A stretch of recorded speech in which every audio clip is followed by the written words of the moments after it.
students suffer. Clearly, during the middle of the semester, you wish that some of us would leave so that the course would be easier.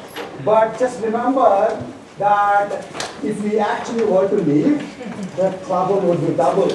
And so it really is going to be suffering either way. So you might as well get used to it. Okay. The couple of things that I wanted to put down. The project one is already been given.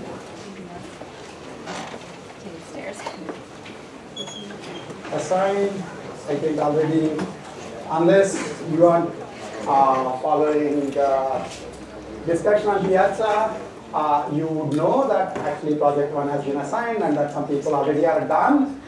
Those of you who are done with the project, here's a hint, post anonymously.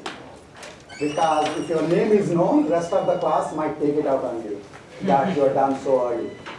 So if you have any questions about, I'm already done, I'm about to upload the project and things aren't working, this is not the thing that you want to put your name associated with.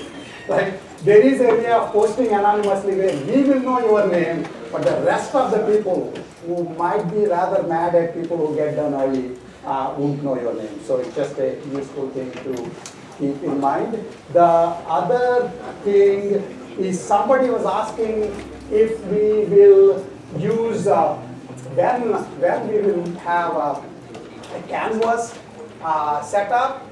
If at all we use Canvas setup, it would just be so you can see your grades. Even that we might actually make it happen without Canvas. Everything else about this class is going to be in Piazza, get used to it. Okay, I understand that you might be used to Canvas in a particular way in other classes, but there's some humongous amount of advantages for Piazza in terms of the open-ended discussions that it allows. And in fact, I don't know whether Canvas actually has it now. The one before Canvas, Blackboard really sucked. And so that's why I shifted to Piazza. But Piazza, you can actually write LaTeX code directly, and it will get nicely rendered in LaTeX. So you can ask questions with full equations and so on. Okay, so that's the thing about Canvas. We are going to be on Piazza. It's not that Piazza was a temporary home. It's the permanent home. So get used to it. Okay, that's that. So for today, the agenda is that it's actually a very important class in multiple ways. Because actually it is very well connected to your project one, part one as well as part two.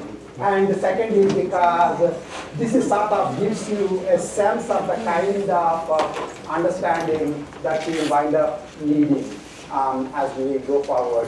For example, we'll talk about where, understand how a star search is actually optimal. You'll have some ideas, but you'll try to actually prove it. Understand where admissible heuristics actually come from, and realize that they come from abstractions. And we'll give variety of examples of deriving heuristics for different problems. In your project, you would actually be deriving some admissible and effective heuristics for your own problem. And so while I won't solve that problem here, this will give you an idea as to where heuristics come from. And so you would have some sense about that. And one of the things I'll try to get you to understand is that you derive heuristics yourself by abstracting details of a problem. Remember at the very end of last class, I pointed out that if I wanted to go somewhere to reach somebody on the other end of the class, even though the exact shortest path might be hard to compute because of all the obstacles, I can always abstract away all the constraints and then just say all the chains disappeared, all the other people disappeared, at which point it's basically free space except me and the other person, and then I know what the optimal path is. In that very cheap problem, that's an abstracted problem, you know what the optimal path is. That's just a That's just the Euler distance. That's the straight line distance. Okay, but having said that, it's important to understand that not every heuristic has to have a simple closed form solution that gets evaluated in constant time. In fact, an abstract version of the problem might well be still quite hard. And this is something that you have to understand, in fact, to do well in the second part of the first project, where obvious heuristics won't get you as good a performance as ones where you actually come out thinking in terms of slightly harder to compute heuristics, which nevertheless help on the full search time. I'll try to give you intuitions as to why that will happen so that you're not surprised at all that that will be the case. But it's important to understand and not be biased that a heuristic must be something that's like 2 lines of code. It doesn't have to. It's just a solution for an abstract version of the current problem. And the more abstract more of the abstraction I have, the less useful the heuristic is, because it's too far away from reality. Whereas the less of the abstraction I have, the costlier the heuristic would be, because it's pretty much as hard as the original problem, because you only remove a few constraints. Okay, so there is this fundamental trade-off between cost of computing the heuristic and the cost of and its effectiveness during search. These are things we'll try to get across to you. And then we'll talk about IDA star, which I sort of hinted at last time by looking at IDUC. That is Iterative Deepening Uniform Cost Search, IDUCS. And then we just go where IDUCS looked at G-value based cutoffs. IDA star will look at F-value based cutoffs. Okay. One other thing I will say again, and I'll repeat it during the class, is one of the things that you have to understand is the heuristic estimate that we looked at in the class, previous class. For example, this is the example that we were looking at last time, right? So what we tried to do is we tried to say when I'm at B, I need to have an estimate of how far B is to the closest goal node. Okay, if I want the exact value, I can start from B and do breadth first search or the uniform cost search, and that will give me the optimal cost to the goal. But I want to have an estimate. Okay, now as I said, the estimates, typically the good estimates come from abstractions of the problems. But when I wrote this, I just put up some numbers. Right, I put up, like, for example, 23 there, and I can put a many numbers which is corresponding to the heuristic estimate. And in general, what that means, as we go forward, we realize that heuristics may not have physical significance. They may be coming out of thin air. Because of which, although heuristics are really distances, the best way to think of heuristic is it's an estimate of the distance between B and the closest goal. Right? Although they are supposed to be estimates of distances, they may not have all the properties distances have. What is a good property a distance metric has? Triangle clause. For example, distances should be positive. That's a reasonable property. What other properties do you know about distance metrics? Yes, what's your name? Varun. Symmetry and triangular inequality? Symmetry is a potential point. In fact, that's a useful property, but that may not actually hold all the time. Right? I may be able to go from A to B, but I don't, the cost of going from A to B doesn't have to be the cost of going from B to A. So symmetry may not have to hold. The other one that he said, how many of you have heard of triangular law of inequality? That's a very important, often overlooked property of a distance. What does the triangular law of inequality say? It says something very simple.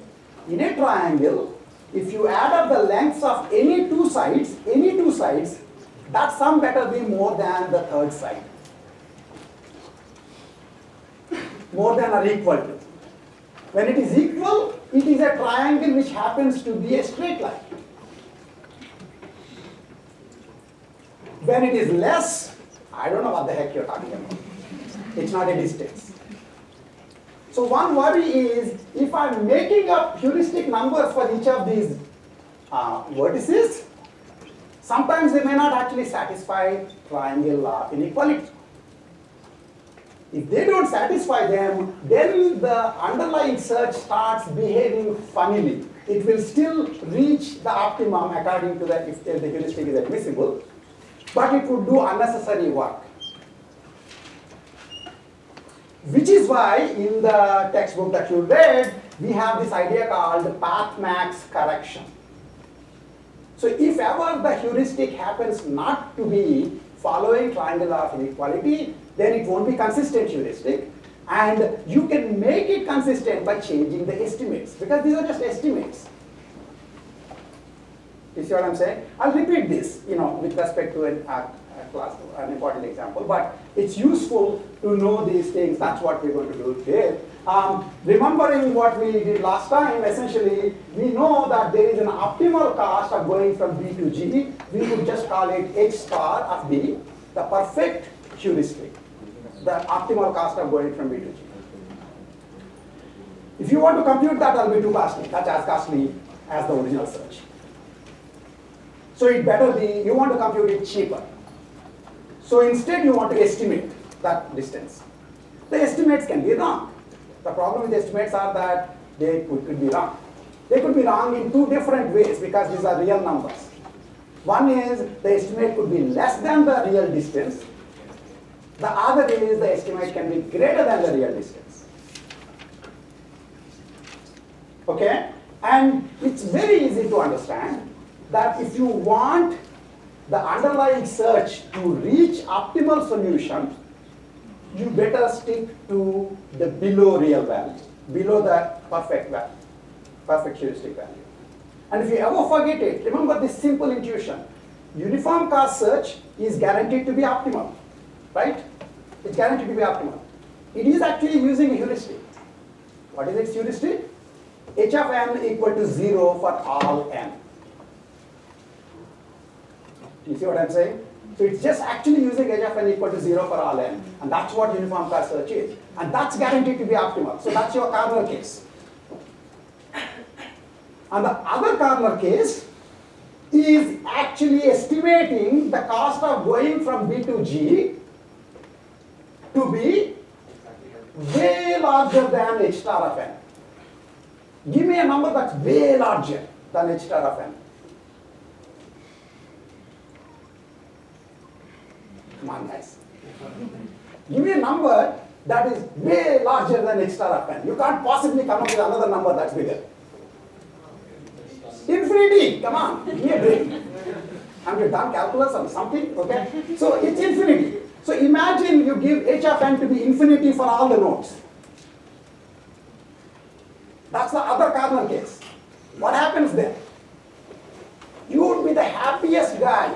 Your search algorithm will complete like lightning fast. Right? You say start, it says no solution. You see what I'm saying? Because everything is infinite. So no solution. You're done.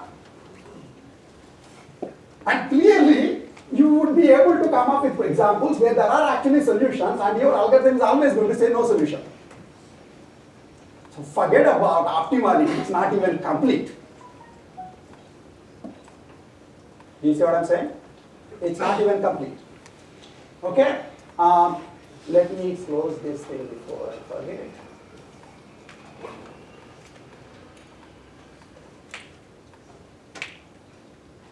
Okay.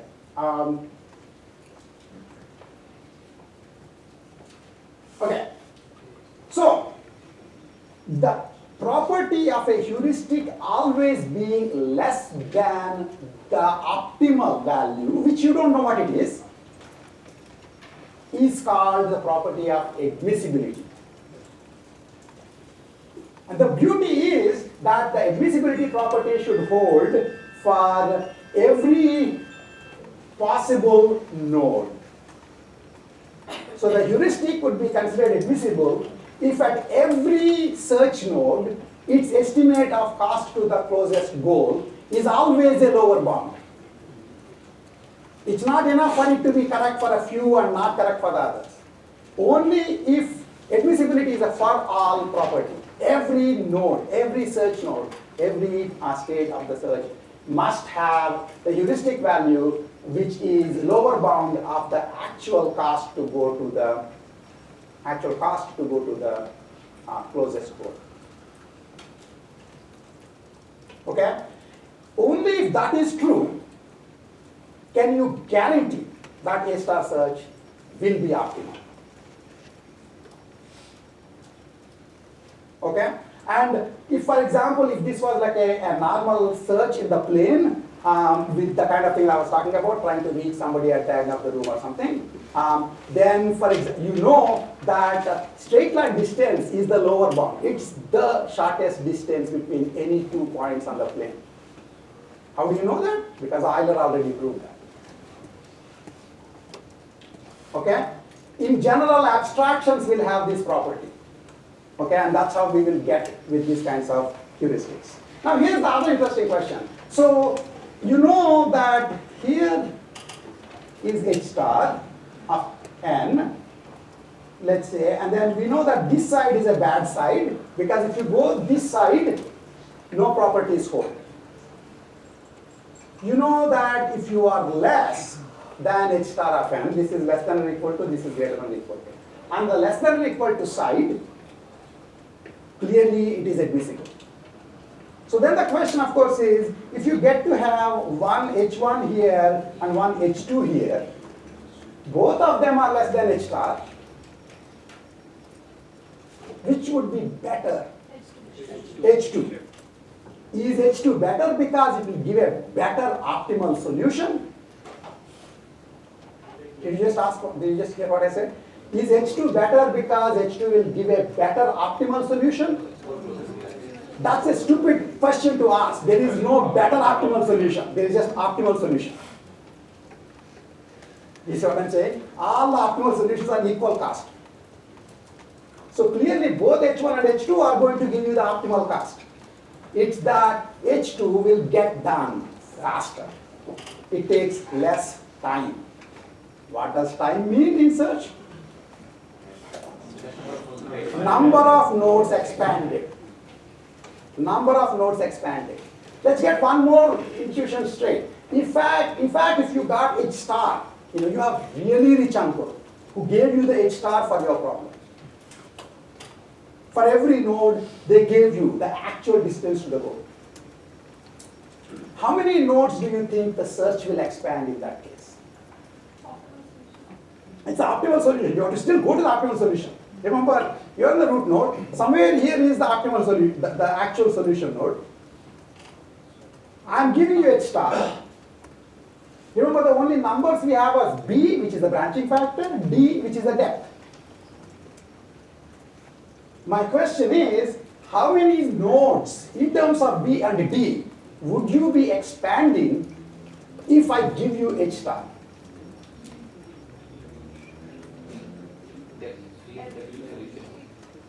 This is nice because you can mumble, and B and D are extremely hard to make out anyway. So, right?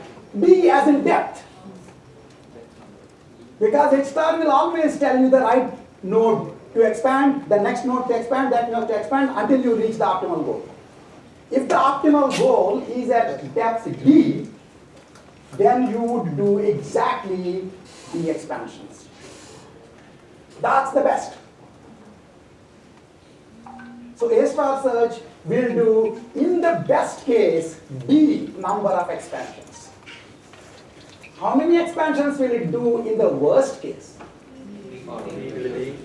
Why is it B power D? The last node is... Because uniform cost search is unfortunately a really bad A star search.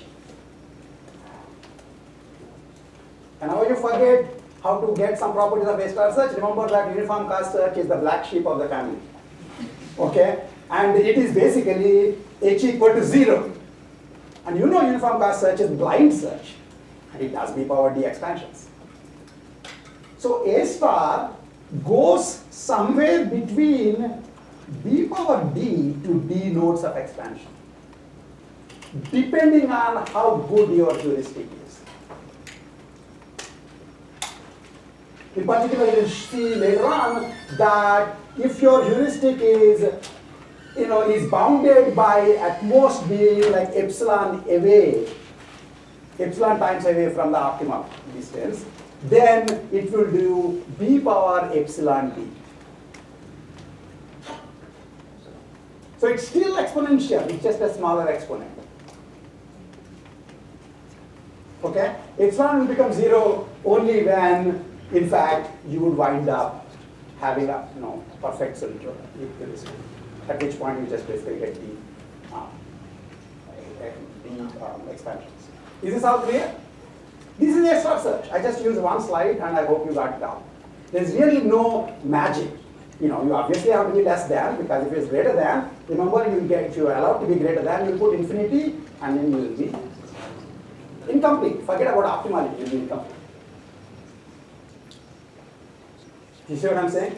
And we do know that somebody who is less than actually is optimal. Because uniform cost search is our black sheep, and that takes h equal to 0, and h equal to 0 is always less than any h of n. And that's optimal. So the good side is being less than. Okay. That's a star search. Okay. So in particular, so of course you know all these numbers, g of n, h of n, f of n. A star search uses, as long as it uses a admissible heuristic where h of n is less than or equal to h star of n. And remember, it's a for all n. Whenever I write h of n is less than or equal to h star of n, you have to ask which n. It's for all n. For every search node, h of n for that search node has to be less than h star of n. Then it is considered admissible. Only then are you guaranteed to be optimal. Do you see what I'm saying? Suppose I were to say, so now the important thing to understand is, when I say when you have admissible heuristic, you are guaranteed to be optimal. That doesn't mean that if you have an inadmissible heuristic, you are guaranteed to be inoptimal. Did you understand what I just said? Okay? It's basically like if you are drunk, you will have an accident. If you are not drunk, you can still have an accident. Okay? So basically the proof is only that if it is admissible, guaranteed to be optimal. If it's not admissible, maybe it is optimal. And as I told you, and I hope you remember very clearly, maybe it is optimal is as useless as I have no idea. Because if I say maybe it's optimal, you have to check whether or not it's optimal, in which case you have to do the entire search. Optimality should either be guaranteed, or you just say, I give up, I'm a loser. There is no maybe for optimality. Yes, sir. What's your name? James. Okay, James. So h star n, if it's the true cost from n, then that means h star n is like g of t minus g of n, right? Like the cost. That's a way of thinking about it. Yes. Yeah. So That's a way, no, except the following. That's a way of thinking about it. Except G, since you asked this question, I'm giving you a second order answer. G, you could have come to the same node in two different directions in a graph search. And that state will wind up having two different G values. H star is only connected to the optimal way of coming to the node. So You see what I'm saying? let's say g like represented some optimal way of getting to the target, like g of t represented that. Then in that situation, couldn't you substitute like h star n, which equals like g of t minus g of n? Yes, except finding that G value, you got G by doing search. Nobody told you, nodes don't have G value until you reach them during search. To get the value, these are, by the way, extremely good questions. If you try to understand the algorithm, you should have these questions. Okay, G values are not given out. The things that are given to you are the edge cars, C, N1, and 2, and H values, H of any node. G values are found during the search. So you're right, except to find G value, you have to do the search, which which kind of kills the whole point. I see. But like, let's say like you do like find this theoretical value, like, and you substitute. Let's follow my arguments right now. Okay, you will get that in a second. Okay, so we basically are doing prioritized search with f of n equal to g of n plus h of n, where h of n for all n is less than or equal to h star of n. Okay. Now the question is, it turns out, I already kind of gave you not real proof but corner case proof. Right? Corner case, the side on this side there is at least one black sheep which seems to be optimal. On this side there is definitely a black sheep which will be incomplete. So if you have to pick which is the good side, this is the good side. That's not a real proof. That's the way to get the intuition. So let's do the proof. Okay. Proof of optimal gateway star. Okay, let's try to do this. And let me go slow and see if you can get it. And then the next page actually has the proof. So imagine you start with the root node n0, right? And what we will do is we'll do something called proof by contradiction.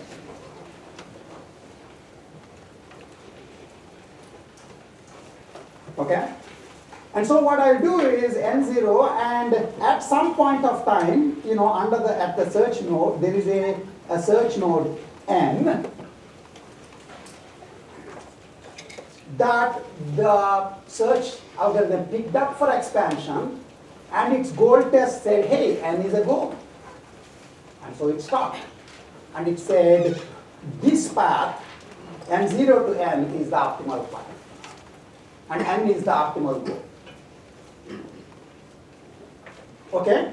Your worry is, if this is optimal, that means essentially the g of n is the optimal among all the nodes. What if I were to, now I'll try to basically say maybe at the time, I basically would try to argue that no, there is this n dash. I will assert, okay, that there is an n dash such that n dash is actually better than n. What does better mean for us? It means g of n dash, not less than or equal to. If it is equal to, then they are the same. It is strictly less than g of n. Right? Okay, it's strictly less than g of n. This is my claim. All you need to do in a proof by contradiction is to say that this claim cannot hold given the way A star search works. Right? So that's what we'll try to do. I'm sorry. Okay. So what I'll do is, okay. So imagine that at that time, the only property we have that we know for A star is it will always go to the open list and pick the node that has the lowest F value. Agree? It picks the node that has the lowest F value. That's all it does. Okay? So you basically have to say, hey, I have to just prove to you that at the time n was picked up for expansion, it definitely showed to itself that f of n is less than or equal to f of n dash. So this can't be possible. Do you see what I'm saying? This is the cheap part of the proof. Right? Because after all, unless my code was wrong, when it picked n, when n dash is also on the open list, it must have been the case that f of n is less than or equal to f of n dash. At which point, what you said cannot be possible. That's not completely true. Why? Because at the time I pick n, it may not be the case that n dash is on the open list. You see what I'm saying? Maybe it's not there and it magically appeared. Just to say, aha, you're wrong. Right? That's possible. However, given the structure of search, if n dash is not on the open list, it better be the case that there is some n double dash, which is an ancestor, search time ancestor of n dash, which was on the open list, along with n. Right? Okay? So all I need to then prove is, so now without loss of generality, n dash could either be, n double dash could either be this node itself or some node above it. All I have to prove is essentially that this is not going to be true. Okay? And the argument goes essentially that if I have, so at the time you have an open list, on the open list we had n and n double dash. Okay? And I am saying, and at that time they're both together, right? They're on the open list. So at that time it must be the case that f of n is less than or equal to f of n double dash. This must be true. Otherwise you would have picked n double dash. So even though this is true, somehow when you went forward from n double dash to n dash, the inequality changed.